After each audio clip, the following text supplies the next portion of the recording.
Let's speak now with Ryan Bohl. He's a senior Middle East and North Africa analyst with RAIN, and he is joining us from Philadelphia today. Ryan, so how close do you think we are to phase two, and just how credible is Israel's commitment to moving ahead, given the key conditions still unresolved?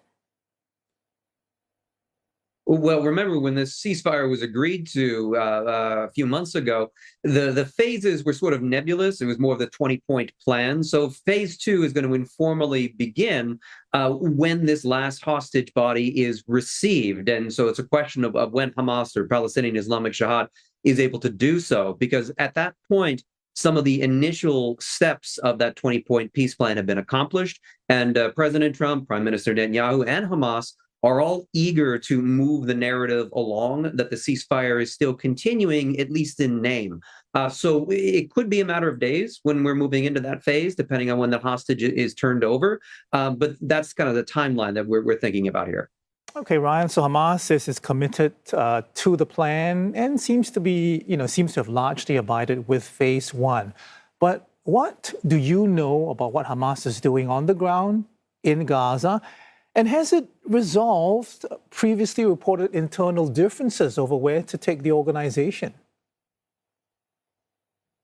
Well, I don't think that debate internally in Hamas has been resolved by any stretch of the imagination, but there is a consensus that Hamas needs to go along with at least the broad outlines of the ceasefire, out of concern that if they don't, or the United States will give a green light for the Israelis to resume a major ground offensive into Gaza City and Khan Yunis to hunt down Hamas again. And that's a situation that Hamas is not well positioned to endure. Of course, the Israelis aren't eager for that sort of resumed massive ground offensive either, but they certainly will do it if they believe the ceasefire is not going to make any progress. Now, what's notable about Hamas is that they are saying they're willing to store or to set aside their weapons temporarily. That won't meet Israel's satisfaction, but it's a demonstration that what Hamas wants to do is play for time. If they're talking about setting aside their weapons, it looks like the ceasefire is continuing, therefore no Israeli ground offensive. So I think that that's their tactic for now, as they try to resolve their own internal differences to see whether or not they really will disarm or even go into exile, versus play for time and wait for political change in Israel, which, after all, has elections due next year. More on Hamas's disarmament, Ryan. Who would verify it, and what kind of timeline is actually feasible? Well, I think that Israel would demand that they verify that disarmament process.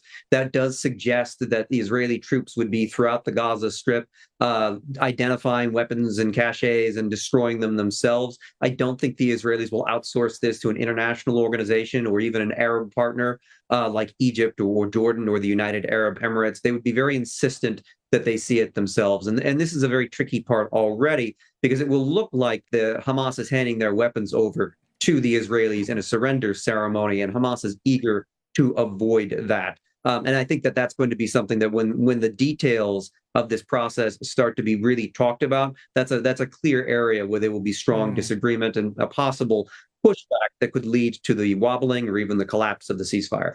Okay, so if Hamas does indeed disarm, still question marks over that, are the other elements ready to go? Because I'm going to assume if they lay down their arms, the other forces like the multinational security force, the local police, a transitional government needs to be there to immediately take over.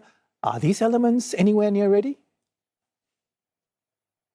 No, not really, because we do have several countries like Indonesia that are saying that they're willing to send troops, but they're only willing to send troops into an already stable environment. That means that they need a Palestinian partner on the ground, and Prime Minister Netanyahu has ruled out the Palestinian Authority having any sort of role in the Gaza Strip in the post-war reconstruction process. That more or less means that they'll be scrambling to find local Palestinian partners like clans and families, none of whom will have the political legitimacy to actually govern the Strip. So it really looks like right now, while a lot of countries will pledge that they will offer troops and that they will offer reconstruction investment, none of them will actually enact those pledges until Gaza is fully stabilized. And that's just not possible under Israel's current strategy of ensuring that the Palestinian Authority doesn't return to the Gaza Strip. Okay, Ryan, and we understand Mr. Netanyahu plans to meet Mr. Trump later this month with, many issues hinging on U.S. clarity and commitments. Just how reliable is the Trump administration's willingness to stay engaged long term? Well, I think for President Trump, this is a matter of headlines. This is really about a political narrative for him. He is, very loudly proclaiming that he has ended so many wars and that Gaza is one of the big ones. Of course, there's been significant violence since the ceasefire went into effect.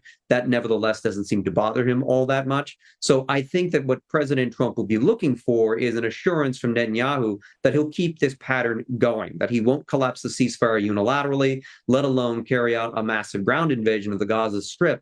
Rather, I think that he will be waiting for Hamas to essentially, demonstrate that they won't be disarming or going into exile anytime soon, and then President Trump will greenlight another ground offensive into the Strip. But I think Trump is very eager that if the war is to resume its scale, it must look like it's Hamas's fault and not a war of choice by the Israelis. That will certainly be what they discuss later this month, in addition to other aspects like Iran, Iran, Lebanon, Syria.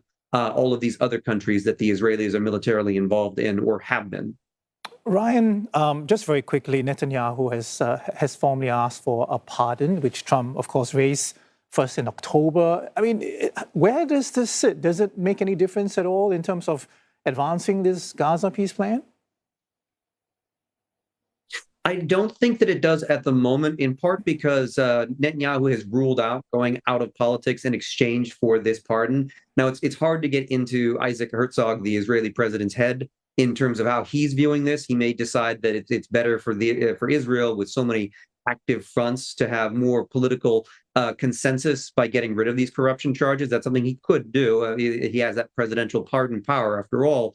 But for Netanyahu, I don't think that the pardon will necessarily affect the way that he approaches the ceasefire, because for now they are two separate issues. But there is a bigger issue for Netanyahu, which is the election scheduled right now for October. And he needs a significant victory in Gaza, the exile and disarmament of Hamas, if he's going to stand a chance of winning those very tight and narrow polls.